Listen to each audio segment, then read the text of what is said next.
Hi, I'm Andrew Doty. And I'm Rainey Laviolette, and welcome to this week's edition of PC Voyage. Energize.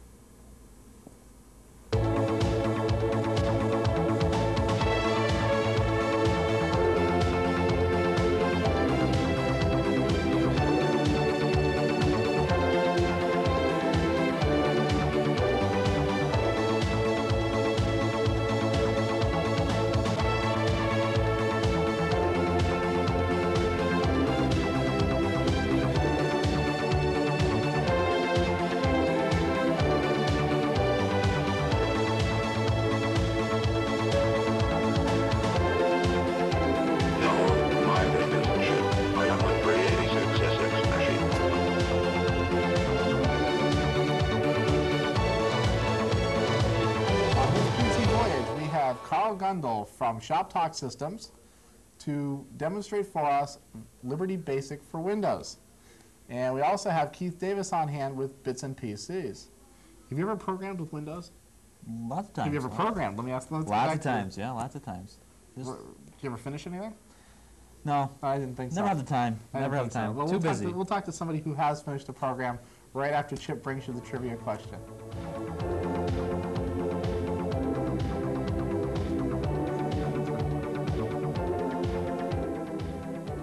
Here are this week's computer trivia questions. Number 1. What do the commands Alt, Go to, Plus, and Shift have in common? And number 2. What types of files can not be deleted?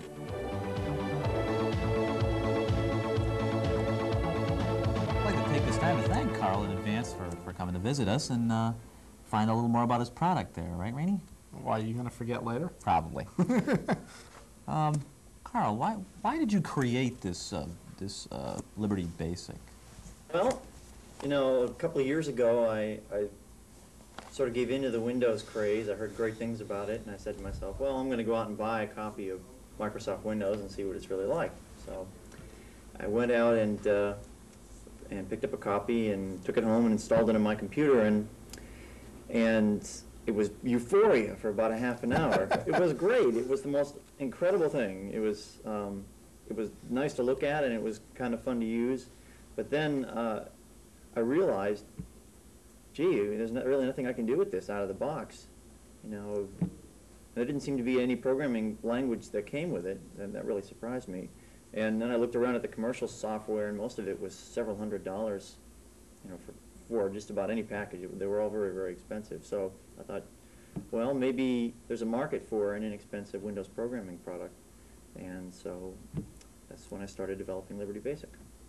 That's great. Is this designed more for people that have no programming ability, or? It's designed for the novice, for the student, for the end user. It's very easy to use.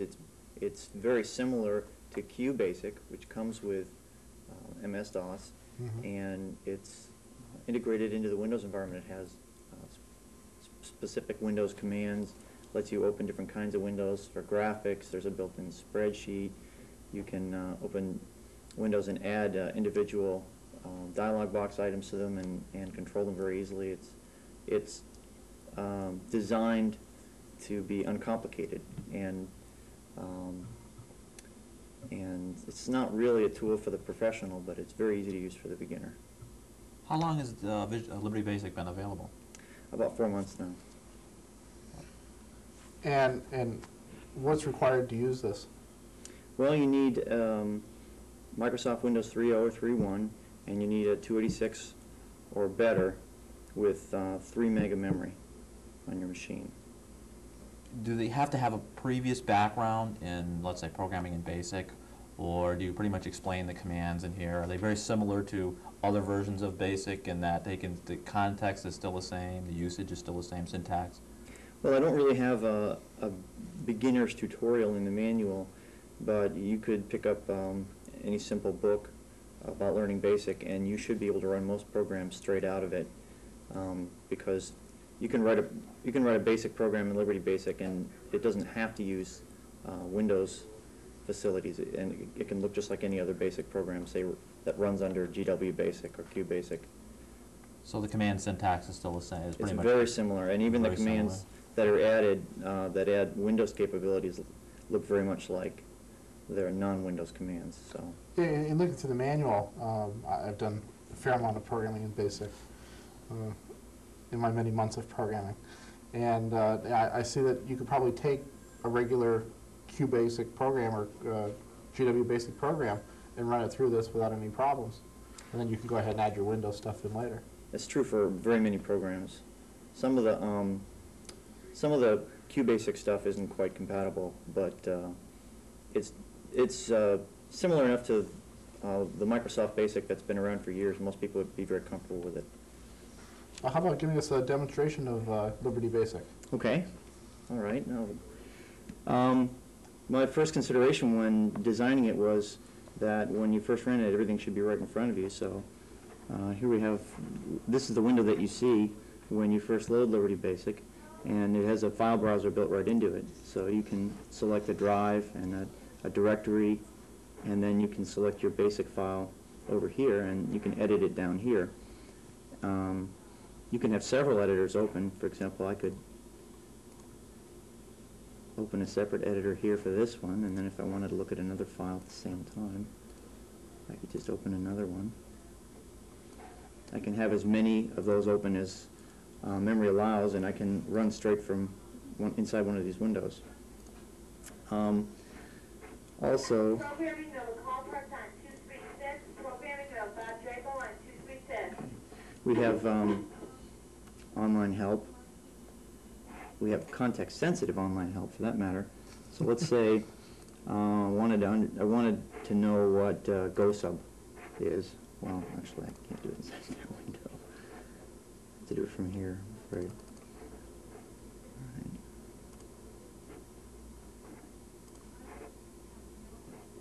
So come down here and highlight that.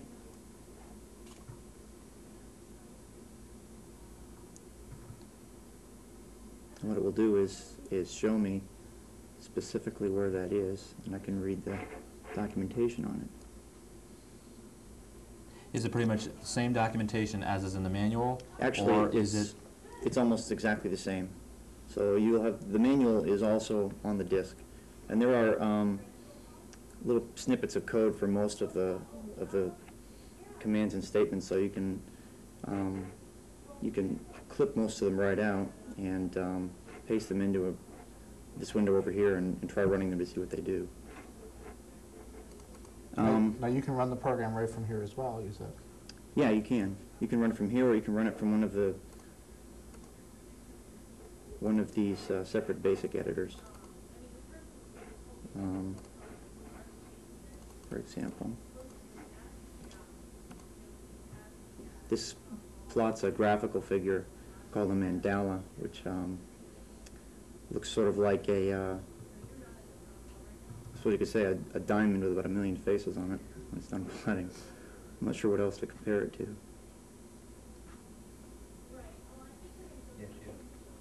So this also has full string handling built in? Mm-hmm. It has left and right and mid-string and all the other things you expect to find in BASIC. We do have a built-in debugger, a source-level debugger, so that you can actually watch line by line your program execute and watch the variables change, so you have a good idea what's going on if you're having a problem. Can you set breakpoints and? No, you can't actually set breakpoints. Okay. Yeah, you know, insert an end command anywhere in the middle of the program. Well, actually, I used to do it with print statements. You put a print statement wherever you want it. In fact, I do still do that. I'll give you a little example. We'll debug this mandala program. See how simple this really is.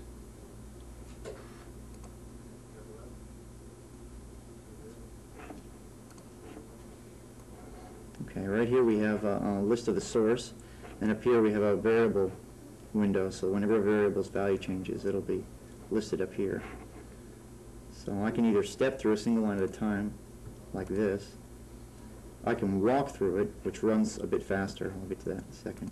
But as you see, up here we have this variable is equal to 20 now. It was just set by this line. And it'll do the same thing for each of these variables. If I want to go back and look at see what happened, I can zoom in on this.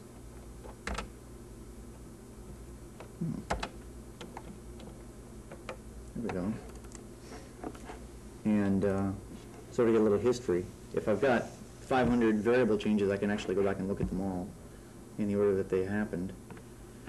Let me show you a couple of programs that I wrote, give you some idea of what can be done with this. Okay. Here's one that I wrote. This is a game. Many people are probably familiar with this, called the Tower of Hanoi, where you have these 3 pins, and you have these 4 discs, and you try to move all of these discs from this pin to this pin so that it looks like this. And you can only move 1 disc at a time, and you can't put a smaller disc on top of a larger disc. So this took me about an hour and a half to write. I'd like to take this opportunity to thank Carl. He did come a long way to attend the show today. So Can I ask him one question first? We'd like to, no. Please, thank you. We'd like how can somebody buy Liberty Basic if they want to? This is an important question. Very, very important. For him. Well, you can get in touch with me at 508-872-5315, and How much does Liberty Basic sell for? it's $49.95. I think that's a good bargain for such a good programming tool for Windows. And you're not going to find one any better price than that. Not with all the features that this one has in it. That's what I'm hoping. Well, good luck with it, and thank you very Thanks a much. lot. Thanks for having me on. And next up, Chip with a trivia answer.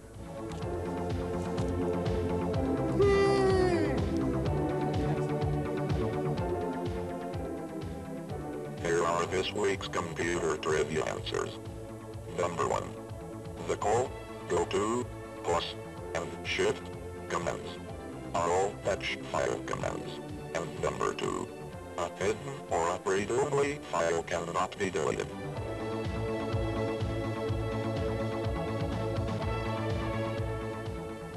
What kind of programming have you done? A little bit of everything. Mostly database work. A lot of database programming. Well, how can you actually call a database a program? You've never seen some of the databases I've programmed in. And speaking of programming in databases, or Yes. programming in general, here's our omniscient producer, a.k.a. Bits and PC's Get it out, come on. operator, Keith Davis. Keith? With probably nothing that has to do with programming either.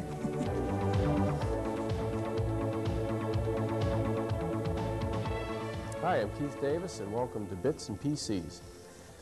You know, when people get a computer, they load a lot of software onto it and make directories and copy a lot of files onto it. And eventually, everyone asks, how do I make files? How can I create files on the computer? And a lot of people think you have to be a programmer to create files, and you really don't have to be. There's several, you can create ASCII files, and anybody can create these, and especially if you're familiar with using a word processor. Now, ASCII files can be very useful, and what we're going to do is talk about how to create ASCII files, edit ASCII files, and what to use them for. Now, an ASCII file is a file that does not contain any hex code or hidden or embedded computer symbols, letters, or characters. ASCII files contain straight letters and numbers that are very easy to read. And the best way to show this is to show you some files that are not ASCII files, and then we'll show some examples of files that are ASCII files. Now, if we took a look at CommandCom, we'll use a little file viewer called C.com. We'll take a look at the CommandCom file, and when we first look at it, we see a lot of words and sentences there that we understand, but we also see a lot of miscellaneous symbols, kind of strange-looking ones. And if we page down, we get into an area here now that's all very bizarre-looking symbols. This is a COM file, and EXE files, and a lot of program files are not ASCII files, and this definitely is not one. What an ASCII file is, let's take a look at one. We have a menu here on the screen, and this is an ASCII file. This is the whole file is what you see on the screen, and another file, which is an ASCII file, a batch file, has used the DOS type command to bring this to the screen. So this is a straight ASCII file. It's just as big as the screen is, and it's used as a menu.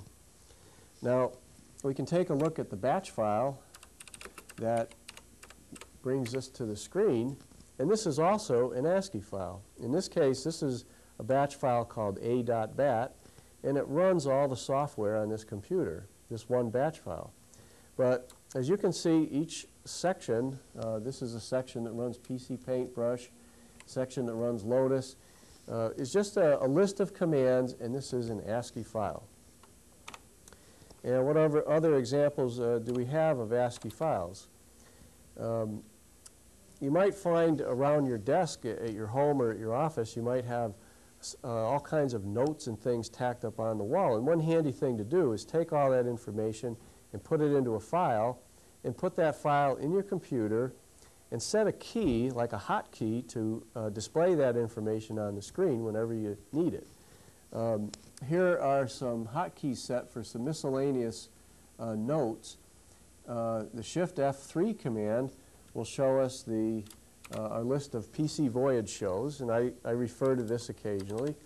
And we have a hotkey set that runs the batch file, a.bat, and that in turn runs our file viewer and brings this ASCII file to the screen. So there's a lot of good uses for ASCII files. One of the most important uses for the ASCII files, though, are the config.sys and the autoexec file that you find in the root directory of your computer. And let's take a look at the root directory here. We have down here the autoexec file right here, and we have the config.sys file right here. These are ASCII files, and these are files you create and go in and edit occasionally to make changes so you can keep your computer up to date.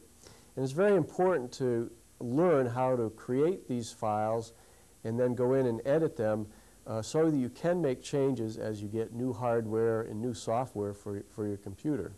Let's take a look at one of these files. Take a look at the autoexec file.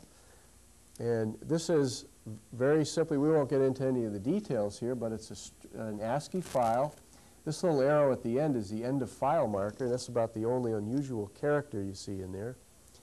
And the config.sys file is very similar too. Now, how do you create these files? Well, there's several ways of creating files, and there's some easy ways, some difficult ways, and some very slick ways of creating ASCII files. One thing you can do is you can use a word processor. If you're using a word processor like Professional Write, you can create a file and then save it as an ASCII file. Now, Professional Write does not normally save files as ASCII files. You have to select that as an option when you save the file. And so a word processor is not the best thing to use to create these very simple batch files and text files that we're showing on the screen.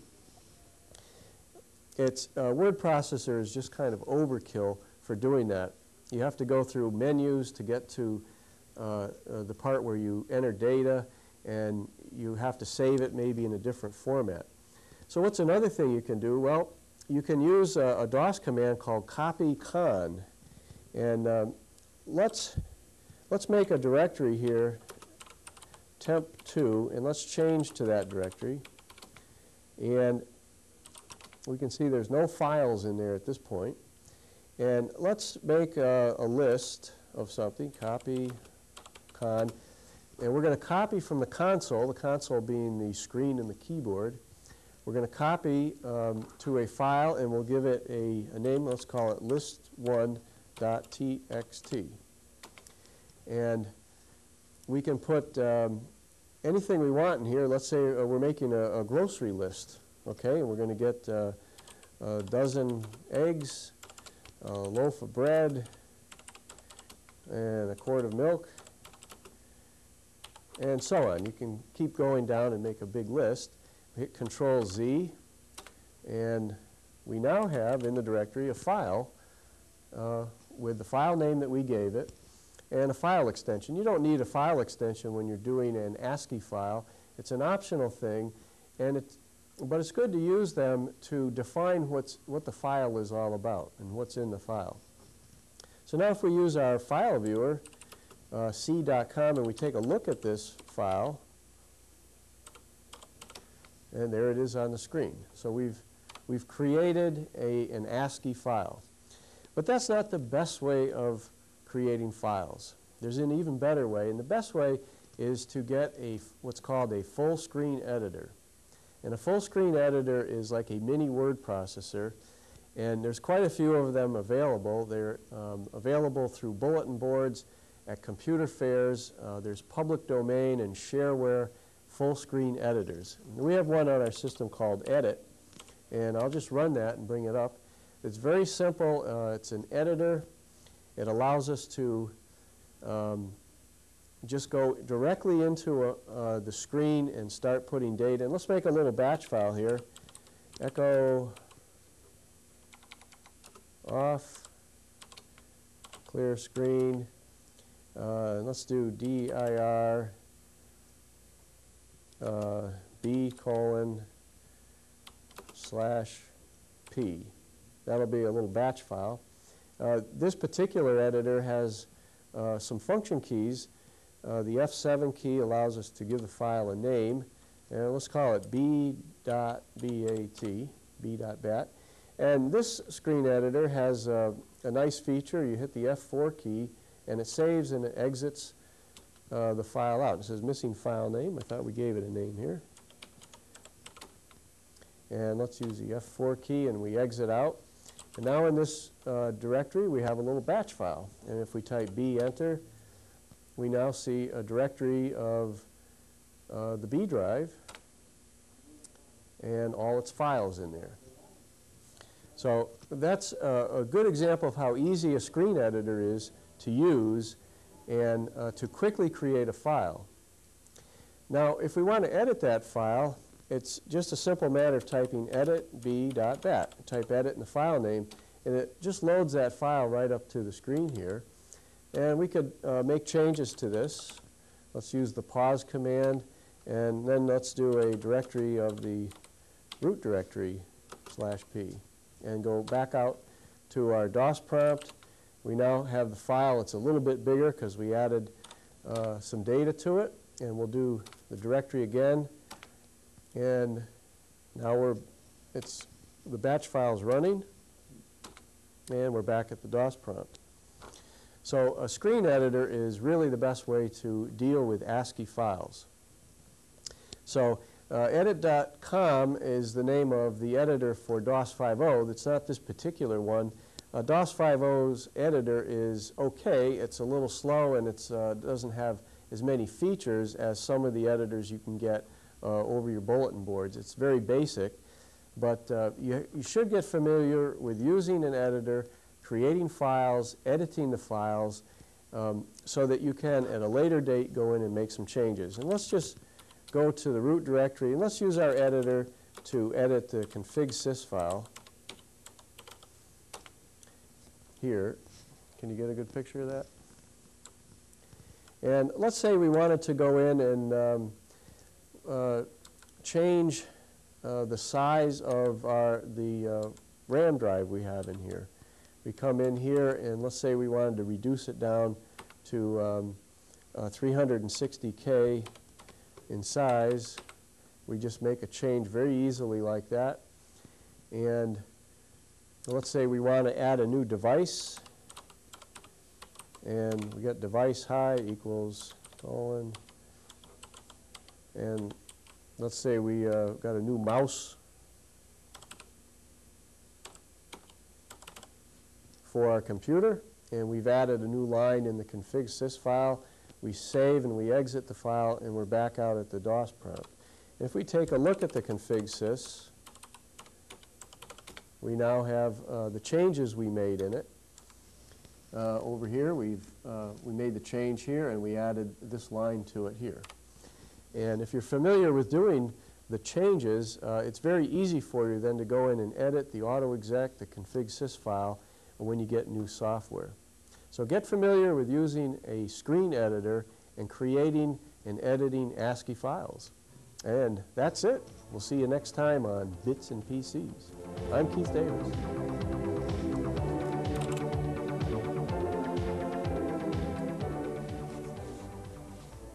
See, I told you Keith would really enlighten us. I mean, he's always so bright and cheerful, Keith is. Now let's find somebody else who's bright and cheerful. Keith's sidekick and cohort, Chip, with the PC Voyage address.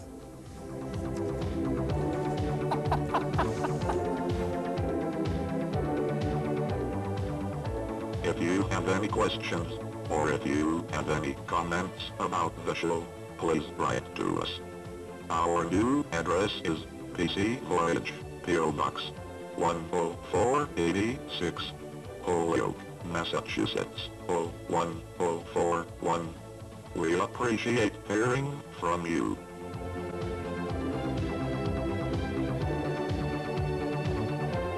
Watch for PC Voyage weekly on your local community access channel.